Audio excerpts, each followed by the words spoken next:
Judge, today's case is gone fishing. Fishing, foolishness, friends, and fear. That's what we're going to be talking about today. Court is now in session. The Honorable Judge Lynn Toller presiding. Good day, ladies and gentlemen. I'm here today with Angelique Baker and Dante Lane. The two of you have been together for 4 years, married for 2. You have a 20-month-old between you, and trouble is here. Ms. Baker, you are suing Mr. Lane for $1,000 for a new bed and mattress. I can't wait to figure out why. But before we do, Mr. Lane, I'm going to start with you. Why don't you tell me a little bit about your marriage and why you're here in divorce court today? Honestly, our marriage is pretty good. We have a lot of issues sometimes because of her insecurity. She's very, very insecure because one time, like, I go fishing a lot. Yeah. So when I go fishing, she wants me to FaceTime her, like, oh, I'm fishing, you know? And then I'm like, yo, you think I'm sleeping with the fish? I'm not sleeping with no fish. I have a fishing license. I fish all the time, you know? I just like to have fun. And I just like, she's so insecure. Give me some other stories. That was a good one. That was a good one? All right, so I'm at work, and when I'm at my lunch break, she wants me to call her on my lunch. And when I'm on my lunch, I need to go away from everybody, because if she hears one little voice in the background, she thinks I'm cheating on her. Now, Ms. Baker, are both of those stories true? No, not really. Well, you tell me what's true. If he wants to talk about fishing, he should have told you about him leaving my mattress smelling like terrible fish when he cheated in my bed and didn't not want to admit it for 2 days. And on that second day that he did admit it. You say that he had sex in your bed with another woman and you smelled that sex. Yes, ma'am. When you returned. Yes, ma'am. And did he admit to it at some juncture? He did 2 days later. The reason how it happened in my bed, I went and spent the night at a family member house. Yeah. I came back home in the morning and it smelled like nothing but terrible fish in there. And I asked him about it. Don't say terrible fish, no. Oh, man. I asked him about it and he denied it until he wanted to go fishing again 2 days later. And I told him no. I did tell him no that time. And that's when he came out like, well, I cheated on you anyways. And I'm like, you playing. But no, he really did. Because he admitted it, he waited, and he told it. So, yeah. Mr. Lane, did you admit to cheating on her, and did you? Yes, I did cheat on her, and I did admit it because I was done with her. I was fed up. I did not want to be with her anymore. It was before we had a child and everything, before we got married, and I just didn't want to be with her anymore. So then she started crying, and I kind of felt bad. So then she didn't want to leave me. I was like, just leave me, just leave me. She did not want to leave. So this happened before you got married? When It he did. admitted that he cheated on her? It did. Okay. Now, do you believe he's cheated since then, or are you just insecure or jealous because you believe since he did it once, he could do it again? Yes, the neighbor. I'll give you a story because we still got problems to this day. The neighbor. She gives cocky looks, stomp, and then when he outside, he's smiling at her. She's smiling back. But if I'm outside by myself, she's sitting there giving a mug, constantly stomping, doing a whole lot, like for no reason. I asked him, why is she always smiling at him and give a cocky attitude towards me? And then he sneaks outside, just like the other night, Your Honor. Let me give you a story. He sat there, let me go smoke a cigarette at 8 o'clock at night outside. It took 2 hours, 10 o'clock to come back in. I go outside and I'm looking for him. He nowhere to be found, coming from up the street and somewhere and then going back outside by a trash can talking about he helping somebody. And I go out there to look for the people by the trash can and they wasn't even there. What were you doing when you were smoking that cigarette? I was smoking a cigarette. I seen some homeless people come by going through our garbage cans, so I had some cans in the house. I was going to give it to them because I'm a nice guy, you know? Wanted to give them help them out. When I went to go grab the cans and come back out, they're already gone. They went to the neighbor's house in the backyard. I guess they live back there or something. But then she thought I was doing something else, and I told her the truth. Like, every time I tell her something, it's the truth. But like he goes outside to go find stories. That's not true. You know, really, I think it's finding women. Story. Like, can I ask you a question? He admitted to cheating on you before you got married. Mm-hmm. Why did you marry him if you didn't trust him? You're right. But he made a promise. That's why I trusted him. Okay, he made a promise. And that's why we ended up being married. So when is the last time you caught him cheating? Well, today, this morning. I went through my What happened this morning? He put a number in my phone underneath our daughter's name. And I just called, I called that number. Nobody wanted to answer it, said on the phone, like, all you hear is breath. Somebody breathing. Mr. Lane, do you know what she's referring to? I have no idea what she's referring to. Every day there is something new, Your Honor. Every day there's something new. Like, I go outside to smoke a cigarette and she's tripping off me off that. Like, when we took the plane out here, she thought she went to go get something to eat and she thought that I was talking to one of the people next to me that I don't even know. Honestly, she probably think we're flirting right now. He's crazy. See, he called me crazy. He's crazy. That's crazy.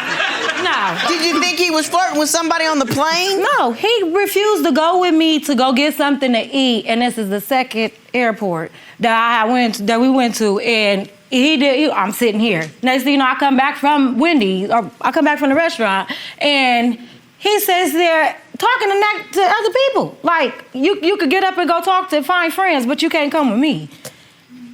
That's not true, Your Honor. Yes, that is. You mean to tell me you got mad because he didn't want to go to the restaurant with you, and he was talking to people when you came back? He was making friends. I can't have no friends. Since we're married, I cannot have no Making He friends. could go friends do in the something with airport. somebody else, but this is daily. It ain't just at the airport. He talks to people all the time. He likes meeting new friends to go find some new adventures. He don't want to adventure with me. What makes you think he doesn't want an adventure with you? Because even when I ask him to go somewhere, he don't want to go. Your Honor, the only places he likes to go is when he wants to go or whatever it is he's trying to do. We went whitewater rafting. We had a great time. And that's what you wanted to do. And her family wanted to do it at the same time, and she did not want to do it. She was scared. But then when we got there, she thinks that I'm cheating with one of her cousins. I had to go use the restroom. And when I went to use the restroom, she thinking I'm doing something else, but I went to use the restroom. No, he was following. She was following a girl around, and other family members saw it too. Even though we was drinking. They thought he was my boyfriend, Your Honor. They thought he was my boyfriend, to where my cousin really had to ask me, "Is that just your boyfriend?" I said, "Girl, no, that's my husband." Because they didn't know we had got married, but I didn't understand why he was doing that. And he says he didn't recall trying to follow around the girl, even trying to, let me go use the bathroom, because she walked to the right. He trying to go to the right. Well, this was a family member, though, right? It was a friend of a family member. A friend of a family member. Yes. And you think, after all this time, when you have been chattering in his ear every day about his cheating, that he would take it upon himself to follow another woman around right in front of you, right in front of your family? You really think he's that compulsive about it? He did that. He did that. I would like a change, but he did that. He did that. So do you have another job now? At the moment, I'm not searching for work. I'm still on unemployment, but she made me pull my 401k and everything. Why aren't you searching for work? Because she told me not to search for work at the moment. You don't listen to any other time. Why'd you listen to that? I always listen to it.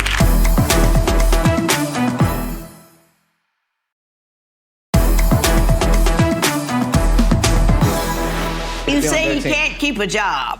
No, he can't. Tell me about that. He can't keep a job because oh my goodness, sometimes he don't work right now. Oh my goodness. No, okay, you go ahead. I'm gonna let you collect yourself. But you go ahead, tell me about your financial situation. I had 2 jobs over my whole life. I'm only 24 years old. My first job I had it around I was around 19. I stayed with them for about a year. My second job was a high-end furniture company. I was there for about 3 to 4 years, and they gave me multiple raises and multiple raises and such. But then my general manager got killed. He was murdered last year. And after that, everything started going downhill. We had a new boss that took over, and then the company, the company ended up letting me go due to technological advancements in the scanners and the computer systems. So then they let me go. They gave me a severance check and all that. And when they let me go, she was like, "Oh, this is a good thing. Now we can get Section 8 and this and that." No, I didn't.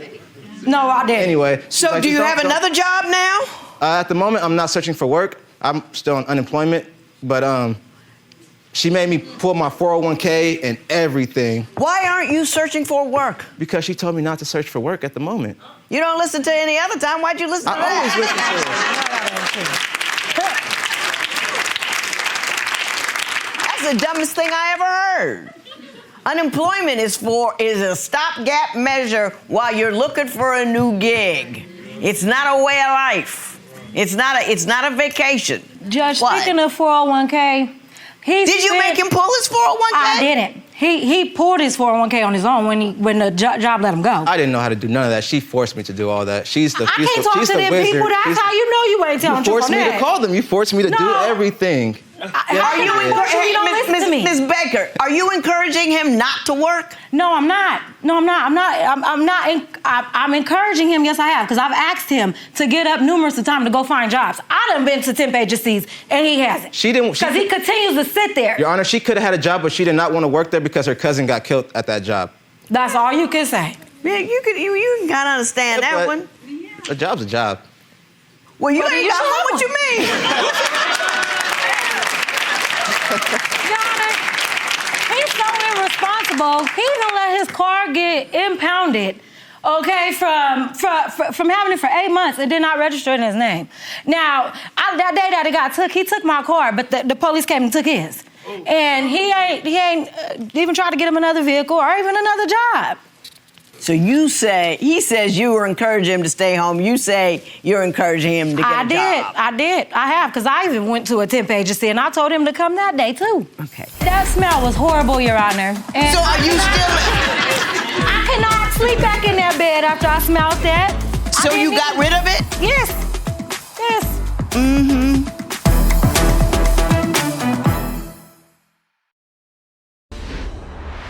You say his friends and family don't like you. I'd ask why, but I think I got an idea, but I'll ask anyway. Why do you think they don't like you? They don't, you know what, there's really no reason for them not to like me. What it is that they see Dante, he's willing to be with me when they don't like me for no reason. I done fed that boy out of my own pocket. I done a lot for him, as well as took him and went to his graduation and took him flowers and a card and balloons. And he don't have nothing good to say. Something out there Nothing for good to you? say. Can I just float something out here for you? Why his family might not like you? I think you're fabulous, personally. But you might wear on people over the long haul. You seem to be very high energy and very suspicious and very upset about every little thing he does. And you're just like, down the airport, the phone, it's a lot. Mm-hmm. Do you see that? It is. It's a lot. Is it a lot, Mr. Lane? It's very overwhelming. It makes me my mind explodes sometimes. We went whitewater rafting, and then she was so controlling over what I wear. She was like, oh, I have some cheetah shorts. And when we went whitewater rafting, she was like, oh, you can't wear those cheetah shorts. My family's going to think you're gay. Them shorts was small as my pants, Your Honor. Towards his butt area. No, it was not. You are lying so... Your Honor, I had a white T-shirt, and she said, that T-shirt's too small. If you raise your hand, they can see your stomach. So I do this, and I'm like, you can't see my stomach. She tries to control everything I wear, everything I do, who I hang around with. Do you do that? I told him something. It ain't necessarily telling him. I'm just explaining to him. That was embarrassing. You come with me and my family. You're embarrassed of me? Of your husband? No, of what you was wearing. My cheetah shorts? Yeah, that's tight as mine. They're not tight. You can stop. Oh, they is. I would never do that. And they short way up here. You say, however, your friends and family do, in fact, like her, but she just doesn't give them a chance. Is that true? Yeah, that's true. How do you know? What have they said to you about her, if anything? My mom loves her, but my other doesn't like her because her attitude and all the time, and how I'm not able to hang out with him because she's controlling. If I was to hang out with my other she would think that he's bringing other females around for me. I got you. And he has. That boy have a party every day. And you think he brings women around for your husband? Yeah, Your Honor, his family member don't like me. Okay. The family member. All righty.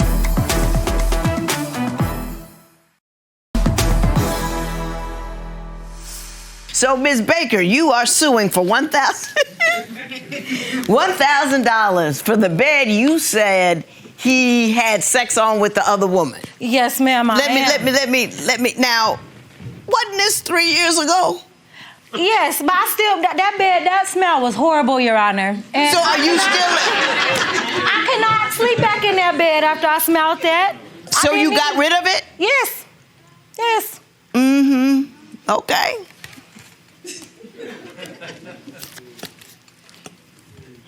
Remember before when I asked you if you were tired? Mm-hmm. And you said kinda? Yes. I think you're exhausted. You may be right. I really do. I think you're exhausted.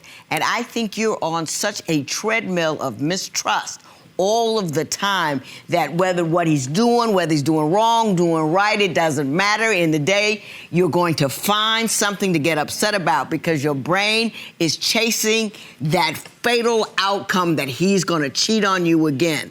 The crazy thing about being jealous like that is that you make each and every day certain misery on the off chance that one day he might find another check. So you're unhappy 364 days a year. On the off chance on that 365th, he does something wrong. Don't you think that's a bad trade? It is. It would be best for your brain if you were just to decide to trust him, not wonder where he is, not to get interested in, get your own life, get excited about your own passions, your own work. Don't look for him to entertain you. You entertain yourself. And you know what I mean? And then don't worry about what he's got going on. Part of her problem is she doesn't feel loved and cared for. That's part of her problem. Right. If you're not loving me, you got to be loving somebody else. I don't feel wanted. I don't feel good. I don't feel pretty. I don't feel desired. Your job, as odd as it may seem, is to meet all of her insecurity with more love. You know, she keeps saying you never do anything with her that she wants to do. I think she thinks everything comes before her. The game comes before her. You know, and I think she doesn't mind that you're off work because she gets to be near you more often. And I think she just doesn't get enough quality time from you to make her feel like she can be with you and feel good about herself. Did I hit it? Yes, you did, Your Honor. You can solve your own problem by becoming her best friend. That will make your life easier. Do you understand what I'm telling you? I understand, Your Honor. Now, I don't know what y'all gonna do when you leave here, but you're not getting that $1,000 for a bed you sold 3 years ago because you couldn't get the, you know, I mean, I understand. I might have sold it too if I knew you'd been doing the mad fantastic on my bed with some other woman. It might have gone out too, but that's a decision that you made 3 years ago. But yes, ma'am. Don't waste your life being angry. Whatever you do, if you keep him, if you don't keep him, okay. Don't waste your life being afraid. And if she decides to keep you, don't waste your life being pestered because you don't take the time to love her. You with me? I'm with you. There will be no recovery in this matter. It is so ordered. Are you optimistic here? Do you think this can work? I believe they can be fixed. It's just a work in progress in between us. Okay. And you think Judge Lynn got through to him today? I believe so. Somebody had to, and I believe she did. Are you optimistic as well? Yeah, I'm optimistic. I feel like I just need to spend a little bit more quality time with her, and whatever she wants, I'm just gonna give it to her. As long as I can go fishing myself, you know? I just like to go fishing. Okay. All right, good luck to you. Thank you. All right.